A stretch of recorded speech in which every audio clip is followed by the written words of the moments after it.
In 2010, Mafia II hit the scene with style, suits, cigars, Tommy guns. It had everything a gangster the fan could want, but behind the glitz, gameplay and classic cars, lay a game that struggled to live up to its own promise. Today, we're looking back at Mafia II, a game that wore the skin of a blockbuster but had the soul of a tragedy, both in story and how it was remembered. My name is Vito Scaletta. I was born in Sicily in 1925. That little guy's me. I'm standing there with my parents and my sister Francesca in front of our old house. I don't really remember too much about the old country, except that we were pretty hard up. And then one day my father decided it was time to move away.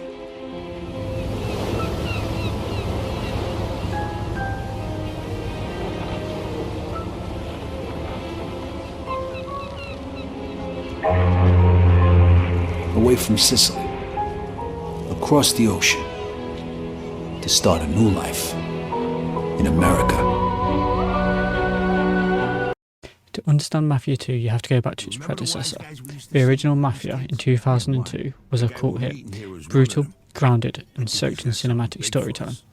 So when Mafia II was announced, expectations were sky high. 2K Czech promised a living, breathing world. Empire Bay, a fictional fusion of New York, Chicago and San Francisco. Players expected GTA level freedom, but what they got was something else entirely. I give you our new friend, Vito Scaletta.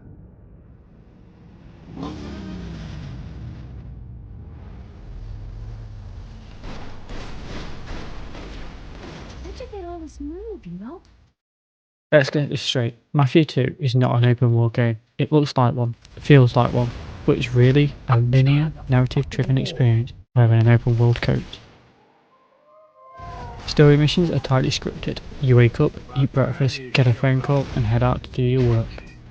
There's very little to do in between, and yet that's what kind of makes it special.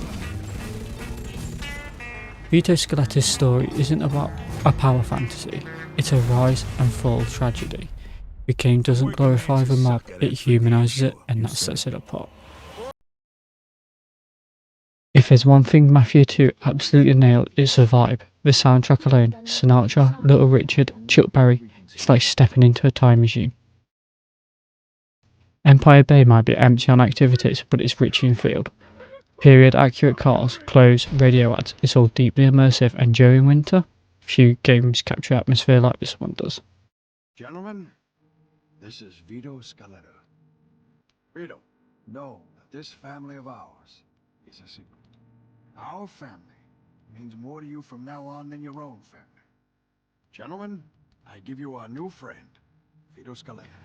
But Mafia 2 is also a victim of its own ambition. Content is all over this thing. An entire mission with a bank robbery scrapped. Side activities like gas stations, car mods, and even a working subway removed.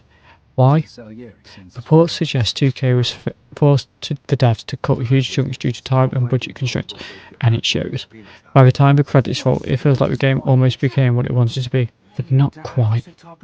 Even a definitive edition remaster released in 2020 didn't fix the core issues. In fact, it added new bugs and performance problems. Just trying to get under your skin, Derek.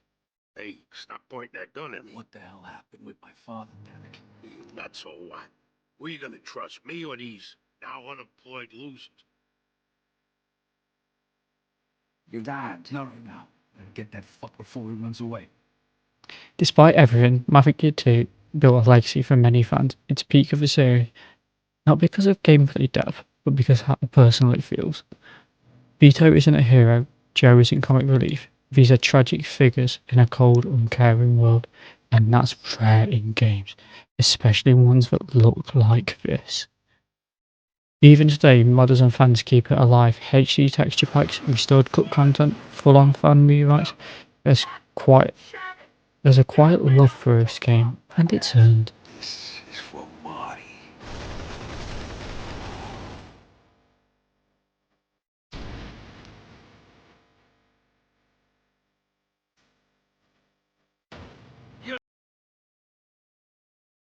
Is it?